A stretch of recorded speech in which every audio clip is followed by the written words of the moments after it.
Hi guys and gals, welcome back to our next section on making comics. My name is Mr. Craig and I'm with the Boys and Girls Club of Greater Green Bay, as well as the virtual Boys and Girls Club. And Boys and Girls Club creates all those things I'm a part of.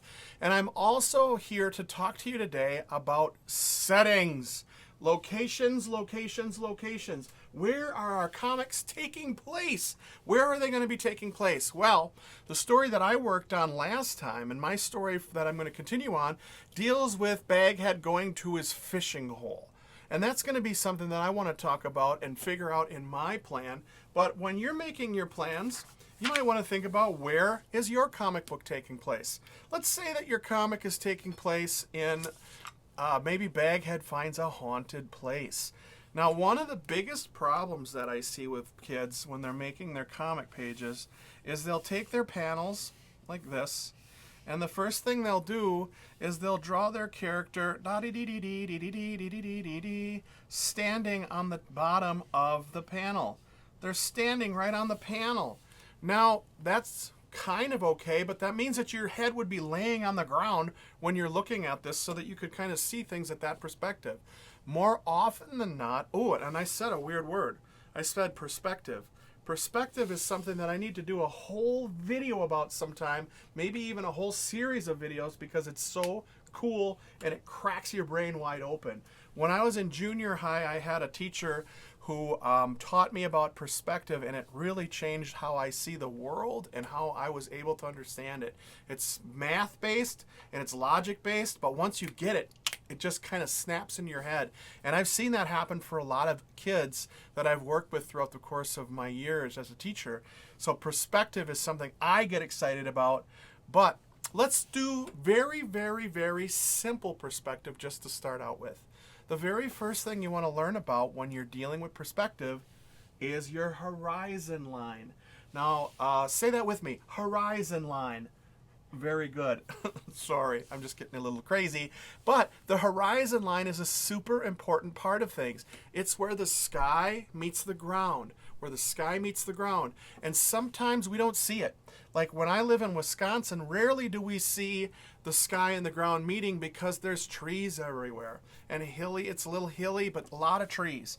So it's hard for us to see that horizon line. When you're at the ocean, oh my goodness, you're looking out and you're going to see the water meet the sky. That line that is created right there, that's the horizon line.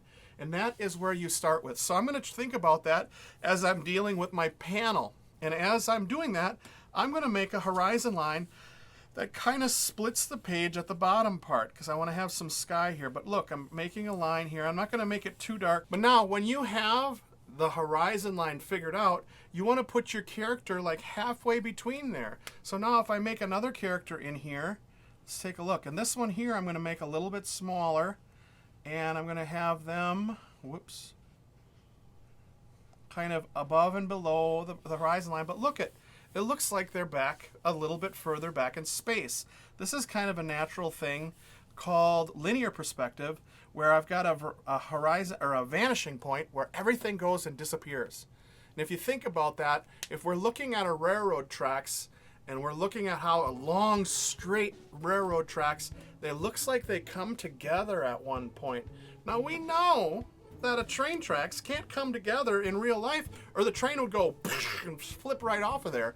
It's at a distance, an equal distance all the time. They're parallel lines that go on forever, but because of the way that the distance looks and the way that perspective works, they come together at that point where all things vanish, the vanishing point. All right, so that is kind of where we want to have things going back. And if I wanted to have a road, it's pretty easy, because my lines go back to the vanishing point and back to the vanishing point. Now here's a straight road going back there, and here is a straight road going back here.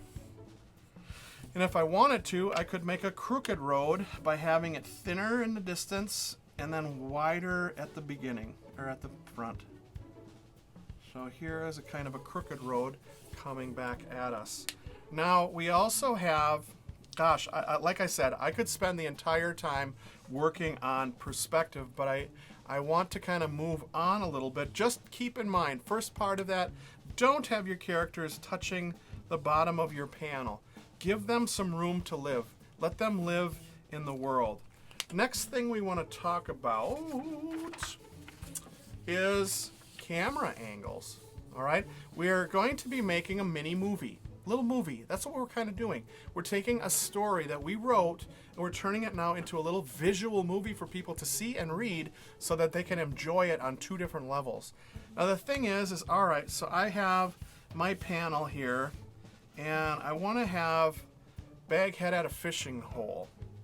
So maybe I want to have like a little pond here. Woo, woo, woo.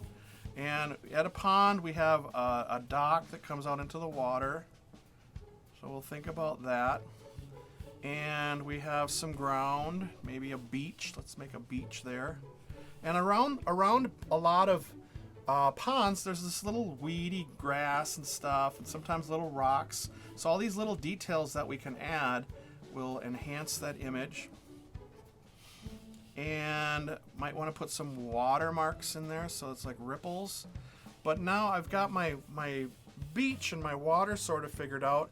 Other details.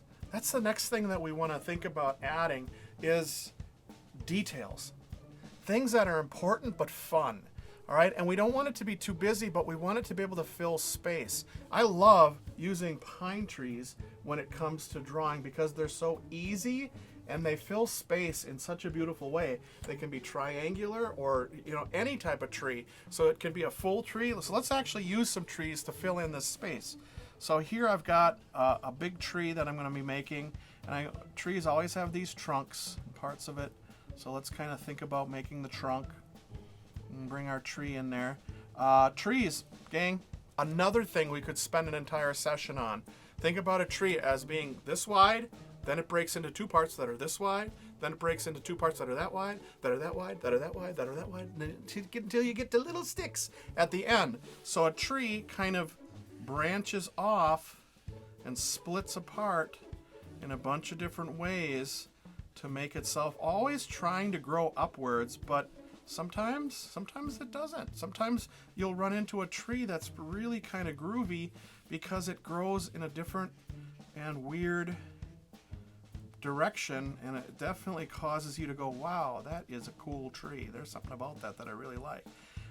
One of the things that's very difficult, and I don't fully understand how to do it yet myself, but is when the branches get super thin and fine that we can't really see it with our eyes. How do you represent that with paint? Because they're still there, but how do you do that? And sometimes it's with a blur. Just another thing to think about. I'm also going to add a little bit of a mountain, or not a mountain, because this isn't a huge mountain, but it's a little hill in the background here that kind of helps to contain my trees so they're not all just floating in the air. We want to think about where things are, and if we know space, we understand how this concept of space works because we understand perspective a little bit. We understand how to put things plop, plop, plop in those spaces. Now, sometimes your character, like let's say that I have a character like this, and now I make one roughly the same size, but I'm going to have him standing on the horizon line, which is darn near impossible because he would be such a giant that it would scare the entire world. But look at this guy. See this guy here and that guy there? They're about the same size, but because I put him back in the space, now he becomes as big as a building. Because look, if I make a building back here, this guy is as big as this skyscraper. Oh my gosh, he's a giant. He's a kaiju. He's going to attack the city. Ah, Godzilla, look out. Back to our setting with our fishing hole. So I'm going to kind of make another little hill in here, maybe another little hill. Can always put some greenery in the background. That's the one thing I love, the fact that I live out in the kind of a little bit in nature. So I see this stuff a lot, and I can kind of add some of those things to it. Let me show you how I do a pine tree. So I kind of make a line that represents the height of the tree. Here's a couple of them. I'll put just like 4 of them back there. And now I'm going to go across it and just kind of fill it in like that. Fill it in like that. And I used to paint, do a lot of paintings with deer and things like that. So these trees would be so simple. You could actually use a fan brush and kind of tap some things in there to make them really fast. But you could also take your time and kind of do them cool so that they weren't such quick and simple things. But then also, when you have a couple of live trees like that, evergreens, you also have one or two that are just sticks or dead. So you could kind of include one of them in there too if you wanted to. And they weren't quite as robust as these other trees. Look at how that filled in the background there to make this really cool and interesting background for me.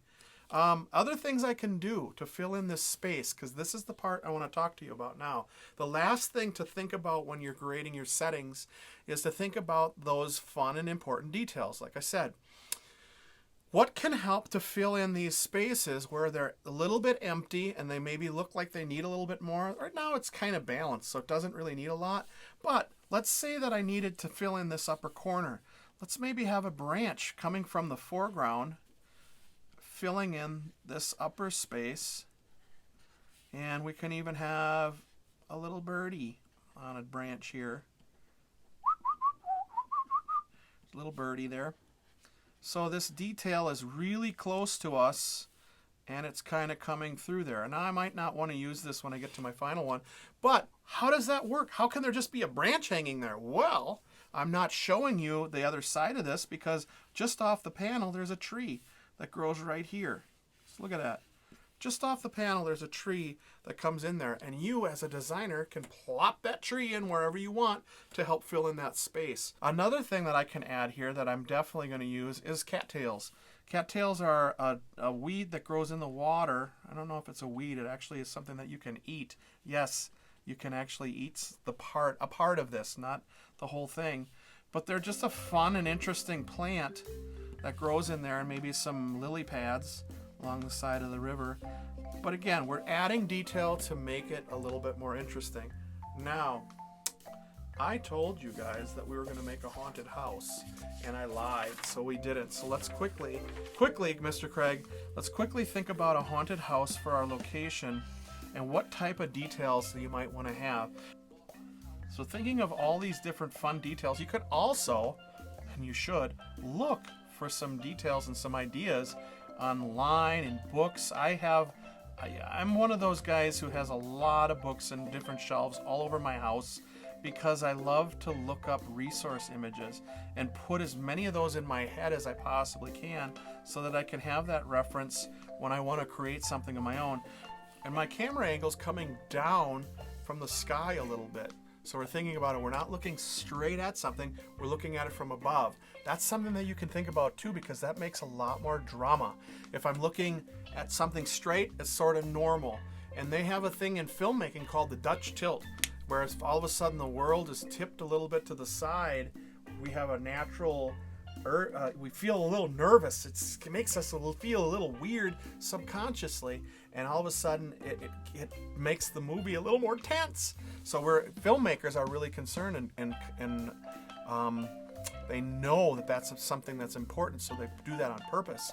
But we also can see things from up above, which makes us feel kind of powerful, or if we're looking up at something. If we're really low and we're looking up at the character, all of a sudden that character's pretty intense. So that's something that we can think about when we want to try to add drama to our strip. Now, one of my favorite illustrators or cartoonists, gosh, I've got so many favorite cartoonists that it's hard to really identify or pick one. But when I go back in time and I think about somebody that did some really great cartooning work before I was even born, I think of an artist by the name of George Joseph Harriman III.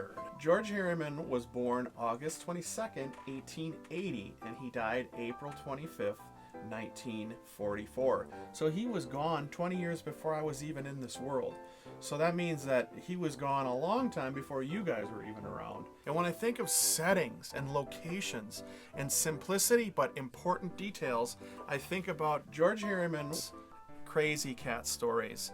And his stuff is just so interesting and weird, and it was created almost 100 years ago. Now, George Harriman, his parents were Creole and black. That was his heritage. And he made a living as a cartoonist. The fun thing about Crazy Cat is that it was a love triangle. The story was about a love triangle, and Ignatz Mouse didn't necessarily love Crazy Cat. He liked to throw bricks at Crazy Cat's head, and Crazy Cat always thought, "Ooh, this means that he likes me." Crazy loved Ignatz Mouse so much. There was another character named Officer Pup, and he was the cop for the little land that they lived in. He did not like the way that Ignatz Mouse treated Crazy Cat, so he did everything he could to keep that mouse away from that cat any chance that they wanted to. Crazy Cat, it was actually made into movies too. So guys and gals, before you make any major plans for your comic page, think about what locations you want to use, what fun and interesting details are in those settings that you can use to make an interesting design for your page, and maybe find some resource images of what that is on the internet or in books. All right, awesome. We are going to be starting our plan next. So get ready and hang on to your hats, kids, because now it's time to start putting the pencil to the paper. My name is Mr. Craig. I'm with the Boys and Girls Club of Greater Green Bay and the virtual club for Boys and Girls Club, as well as Boys and Girls Club Creates. Stay creative, get out there and tell me a story. See you guys soon.